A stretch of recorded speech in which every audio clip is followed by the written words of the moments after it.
Okay. Hi guys, my name is Brianna Rapp, and I'll be presenting on should the use of legal drugs be illegal for pregnant women.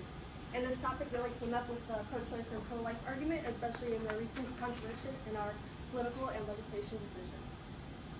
So first, I'm going to talk about a little bit about the background and the current legislation that's occurring, what legal drugs are in question, legal drugs should be illegal for pregnant women, and legal drugs shouldn't be legal for pregnant women, and then my concluding argument.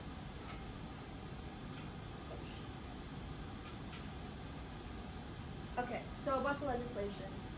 So first, it goes into a little bit about the definition of what we define as a fetus. Is it a human, and does it have rights yet, or does it not?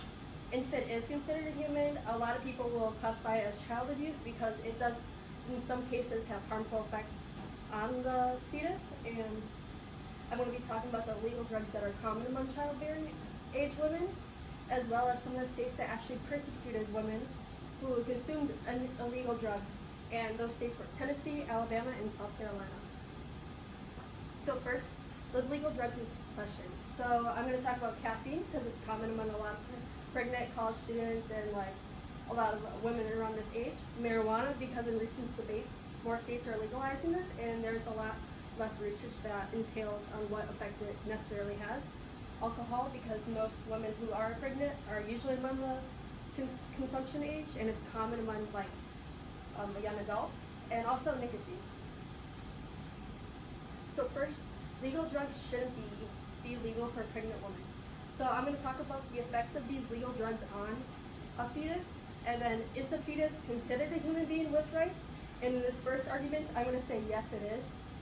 And then a lot of people, I'm going to talk about legislation and would this be considered in some cases child abuse. So first, alcohol. So of course we all know alcohol is known to affect the fetus, and there's actually been research that shows that it affects the hippocampus, which is responsible for memory, and the prefrontal cortex, which is responsible for decision making. And it also is known to affect future generations from this fetus. So if this fetus would become viable and become into a human being, and when it reproduces, its offspring will actually be affected, which affects generations and generations upon that. And these sources is from Sean Chao in 2017, and this was a medical research done in Japan. And then next is caffeine. So we might not think caffeine is necessarily effective towards a fetus or a child, but it really is. And according to Chaveria in 2016, it was formed to decrease the birth rate and decrease the size of the child, which can actually turn into a little bit more effects when they actually become human. And then nicotine and marijuana. So it actually increases the maternal asthma, and this is according to Chaveria 2016. It decreases the head circumference, as well as it decreases the birth weight. So my second argument is legal drugs should be legal for pregnant women, and I'm going to be talking about, is this a fetus with human rights? I'm going to say no, because it still belongs in the mother, and it's the mother's control. And should the government have the same healthcare, and as well as bodily autonomy? So first argument is, should government have the same healthcare? And according to Andre and Squilla in 2001, they talk about the distrust that can occur if women do get persecuted for these legal drugs, and they talk about how it's for prenatal care and that the government should not be involved because it can create distrust between the patient and the doctors, as well as choices that regards the mother's opinion, personal values, and her preferences. And then next, is a fetus with human rights?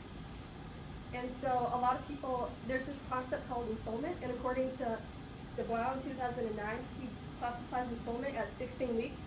So this would be considered more in the second trimester that it becomes a human, but before then it's not.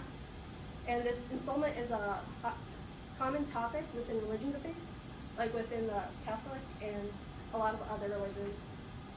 As well as, is a fetus considered a person? And a lot of people have the same definition that it becomes a person, or more in the second trimester, and that's like 16 to 20 weeks.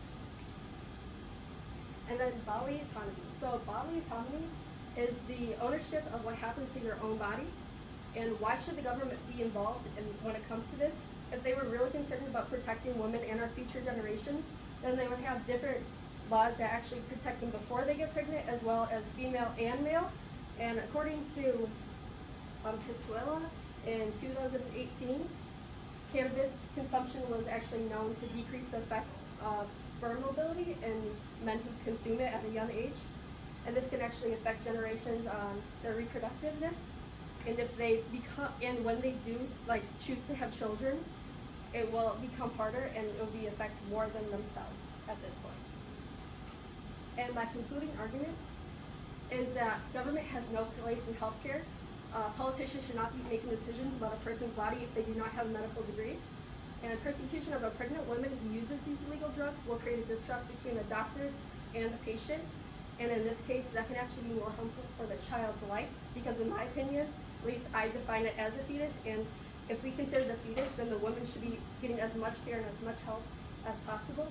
And we need to talk about education and open discussion, because it's very essential for pregnant women to know what is harmful and what is okay, as well as a lot of young people, because at least before I did this research, I had no idea that caffeine could actually affect the fetus.